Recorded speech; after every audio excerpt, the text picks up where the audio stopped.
예, 8월 28일 임예신석기의 새벽기도입니다. 기도하겠습니다. 하나님 감사합니다. 한 주가 시작됩니다. 우리와 함께 해주시고 이 한 주간의 삶 가운데 하나님 영광 받아주시고 우리가 그 영광에 합당한 삶을 살아갈 수 있게 우리 삶을 주관해 주시옵소서. 감사드립니다. 예수님의 이름으로 기도드렸습니다. 아멘. 시편 26편 8절에서 9절 말씀입니다. 시편 26편 8절에서 9절 말씀. 시편 26편 8절에서 9절 말씀입니다.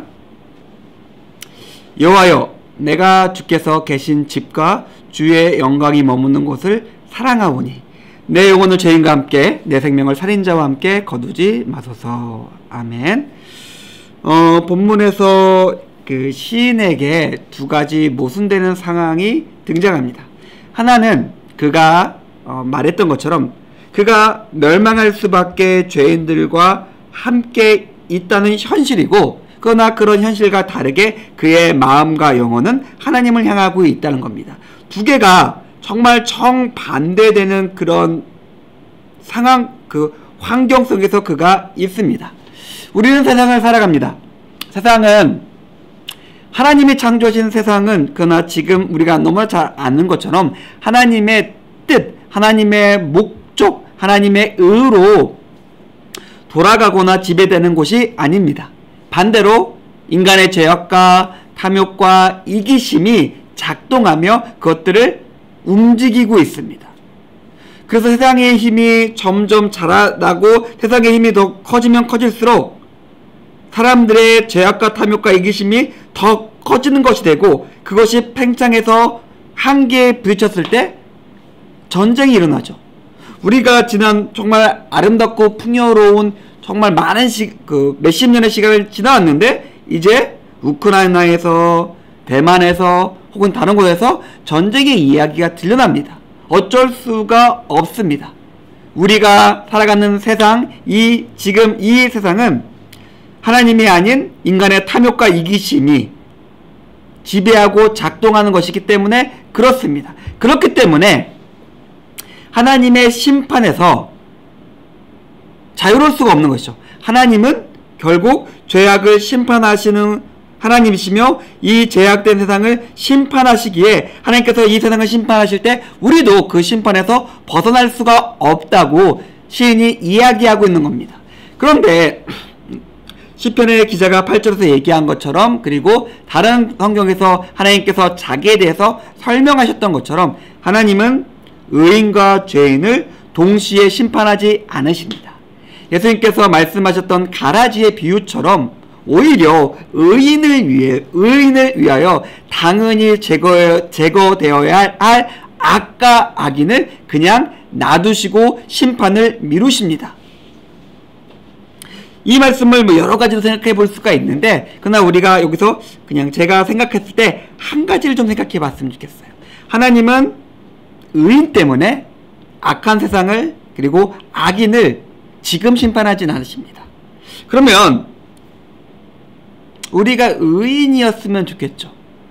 그러나 지금 내가 마땅히 심판받아야 될 것 같은데, 마땅히 하나님이 보시기에 불을 행하는 것 같은데 아무 일도 일어나지 않아요. 그러면은 이렇게 살아도 되는 건가? 하나님께서 이것을 용납하시는 건가? 이렇게 살아도 아무 일이 일어나지 않네 라고, 그런 삶을 계속 살아가면 어떡할까요? 지금 하나님께서 나에 대한 심판을 미루고 계신 건데 계속 죄악의 이기심의 탐욕의 욕망을 쌓아가는 삶을 살아간다면 결국 하나님의 공의가 이루어지는 시간에 우리는 너무나 큰 죄악으로 하나님 앞에 설 수밖에 없습니다. 하나님께서 지금 우리를 징벌하지 않으시는 이유가 우리 때문이 아니라는 것들을, 우리가 옳기 때문에 하나님께서 지금 우리를 심판하지 않으시는 것이 아니라는 것을 우리가 기억했으면 좋겠습니다. 그런데 8절에서 하나님이 우리를 심판하지 않으시는 두 번째 이유, 모순되는 상황에서 이쪽 말고 하나님의 사람에 대한 이유가 있습니다. 뭐냐면 그것은 그가 하나님이 계신 곳과 하나님의 영광을 사랑했기 때문에 하나님께서 그를 심판하지 않으십니다. 어떤 걸까요? 지금 내가 있는 곳은 죄악이 가득합니다. 그런데 저기 하나님이 계신 곳이 있어요. 하나님의 영광이 비친 곳이 있습니다. 그것을 제가 바라보고 있고 그것을 내가 사모하며 사랑하며 그것을 가기 위해서 애쓰고 노력합니다. 뭘까요?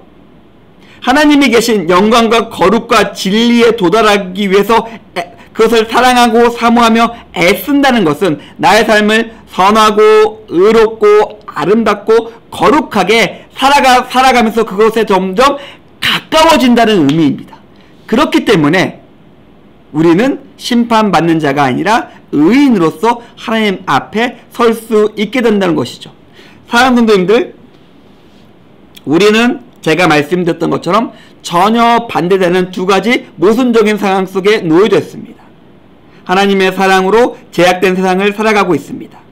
여기서 우리는 아차 정신 놓으면은 죄악에 쓸려갑니다. 죄악에 쓸려갔는데 하나님께서 심판 안 하시네? 나 괜찮은가 보다 생각했다가 큰일 납니다. 우리가 지금 괜찮을 수 있는 유일한 이유는 우리가 주님 계신 곳을 알고 주의 영광이 비친 곳을 알고 그것을 사모하며 그것을 가기 위해서 선하고 의롭게 살아갈 때 우리 삶이 하나님 앞에서 온전해질 수 있다는 것을 기억하고 그런 삶으로 승리하시는 임예신석교회 교우님들의 오늘 하루의 삶이 되기를 주님의 이름으로 축원드립니다. 기도하겠습니다. 하나님 감사합니다. 오늘 시편의 기자의 말씀을 통해서 우리가 주 앞에서 의롭게 설 수 있는 이유, 우리가 그리고 오늘 하루의 삶을 어떻게 살아가야 할지 생각해 보았습니다. 우리의 삶 가운데 함께하여 주시고 우리의 삶을 통해서 하나님의 온전하신 뜻과 의를 성취하여 주시옵소서. 감사드립니다. 예수님의 이름으로 기도드렸습니다. 아멘. 감사합니다.